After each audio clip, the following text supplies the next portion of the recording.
recently I had uploaded a very long video on my channel in which I had analyzed a lot of transactions in the Dubai real estate market. Basically, what I had done, I had chosen the top 15 developers of Dubai in terms of the total sales value in the years 2021, 2022 and 2023, not particularly choosing the last 2 years, and I had analyzed the resale transactions which have happened in the projects of these top 15 developers. Now I want to use this video to give you the key facts and findings and the key highlights that I personally found from the full analysis that I had done while preparing that video. If you have not watched that video, I'll drop the link here. You can go and watch it.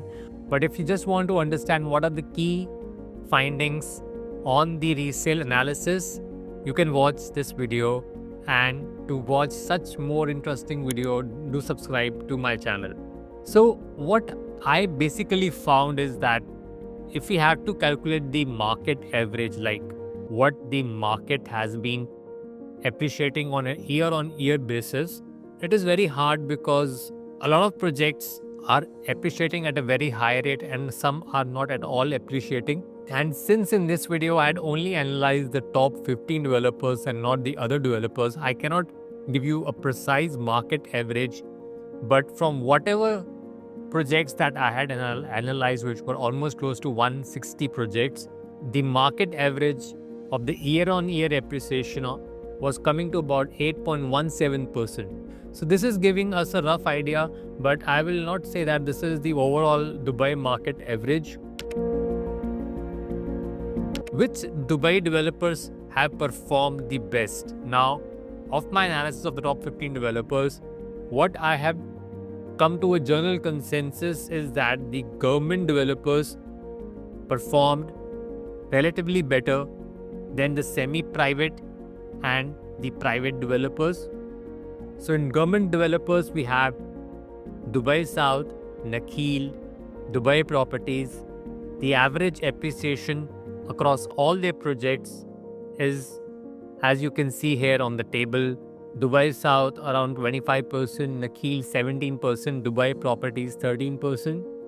Then the largest developer of the region, which has majority of the market share, your semi-government developer, Emaar, average was around 8%. So in Emaar, a lot of the projects are doing really good, but some of the projects still have not done that good on the appreciation mark. So the average is coming around 8%.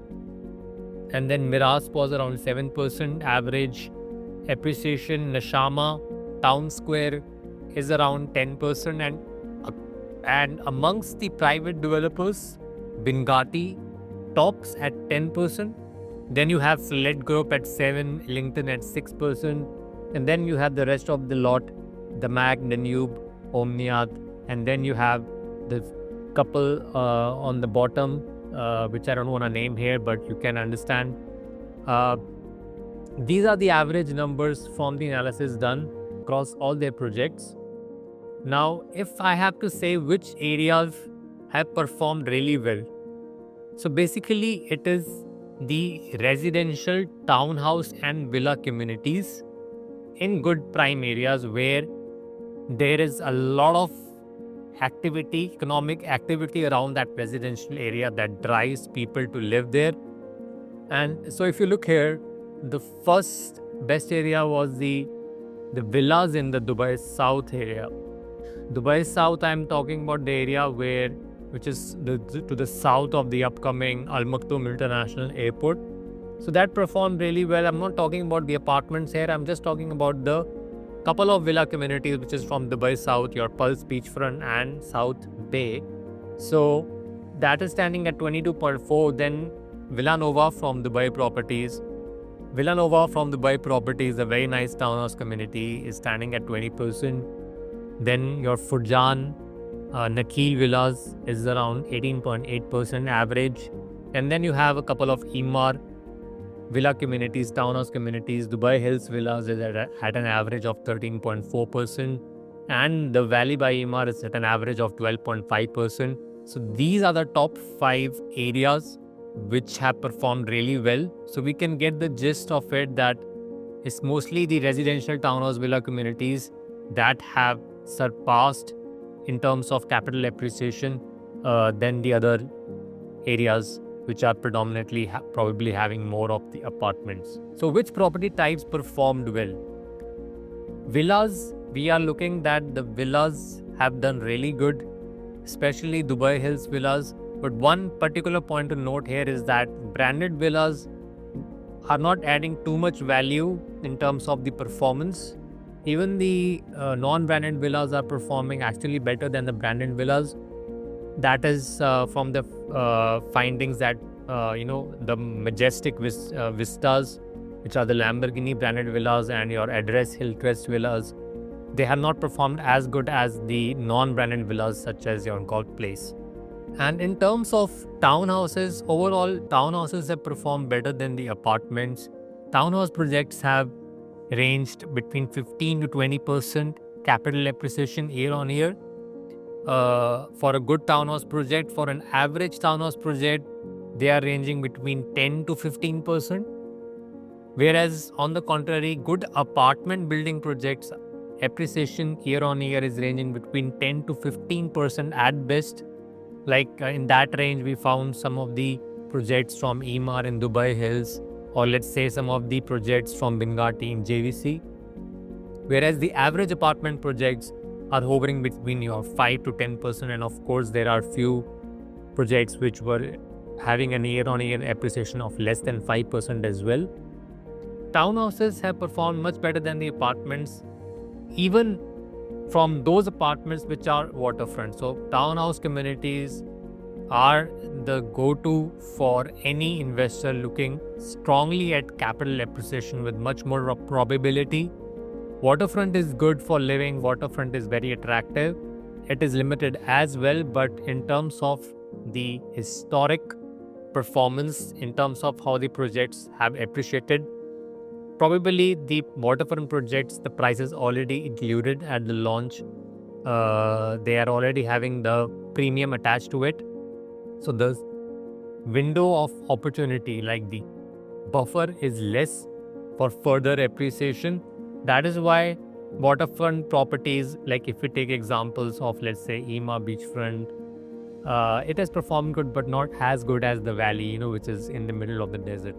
Another thing to note is that very aggressive launches that happened in those years, 2021, 2022, if you were active in the Dubai market, there used to be times when there was a launch from Nakheel or Miraz or Emaar, and it used to be a really big fight for us to get units and for anyone to grab an allocation.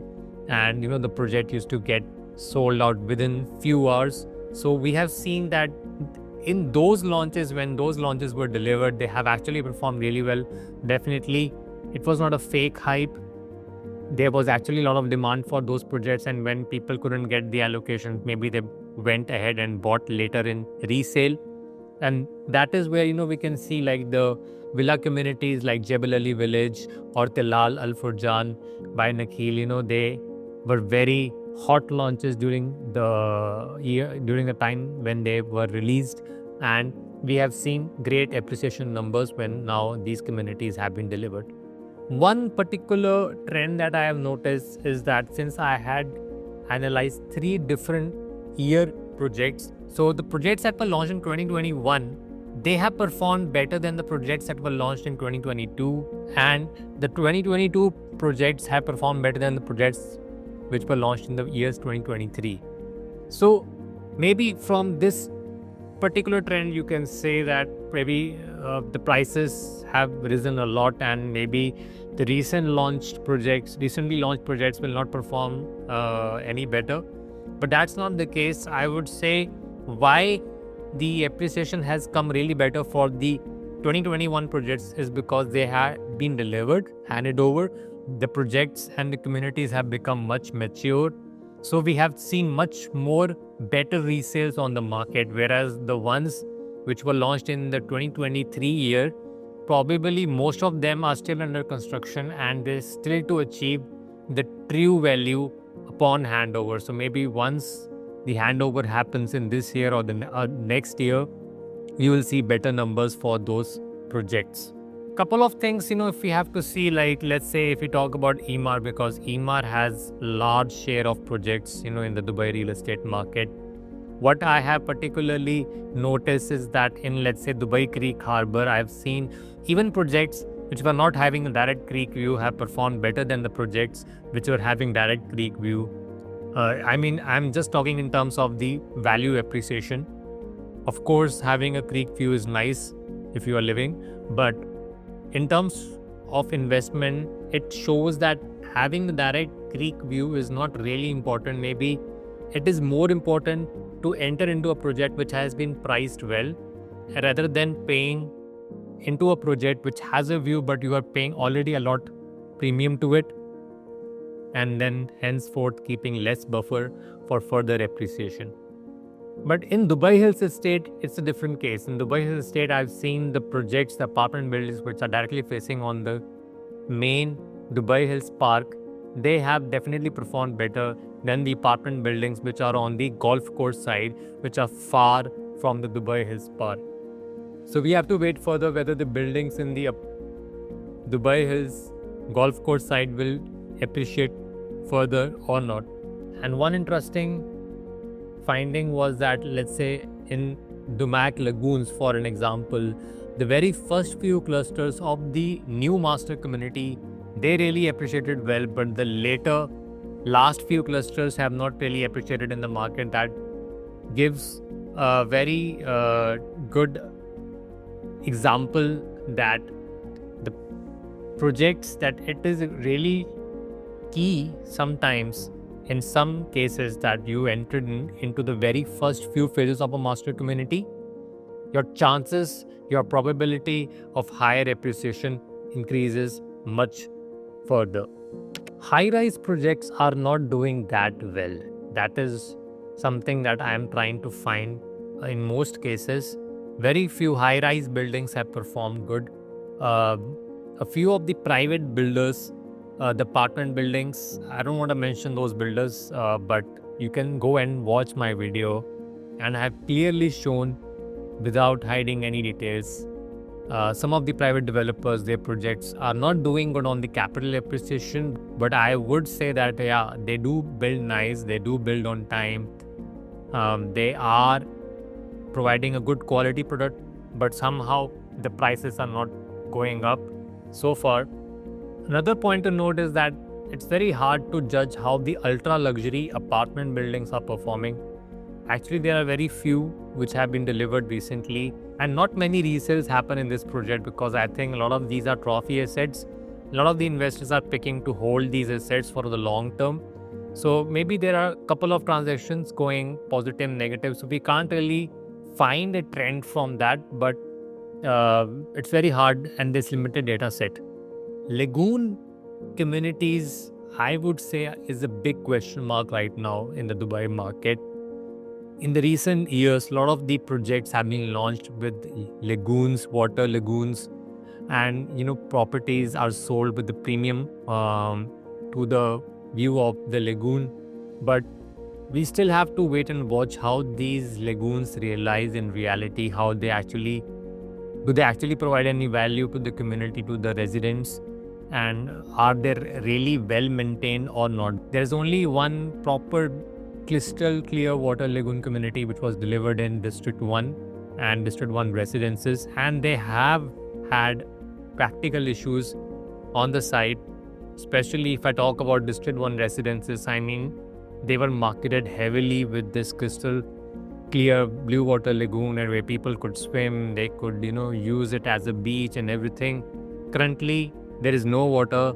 The lagoon is totally under full repair works, so things might not go how it was planned. So Lagoon Communities is a big question mark. So I would say, as an investor, you should definitely take that with a pinch of salt, that maybe something might not happen as it is expected in the brochures.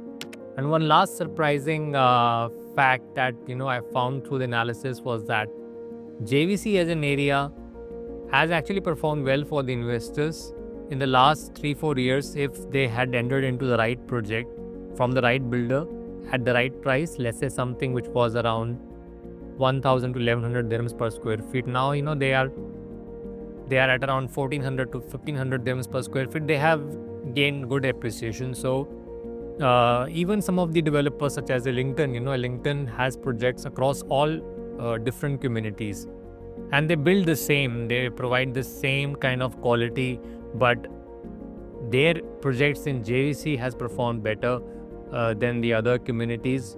So we have to see whether how the projects in the future will perform in JVC, because JVC is, of course, so many projects have been launched and a lot of the inventory will hit the market in the coming years. So what is the final conclusion?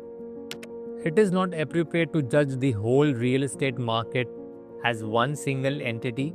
Real estate works in micro markets. Some projects will perform better and some projects will remain static in terms of appreciation.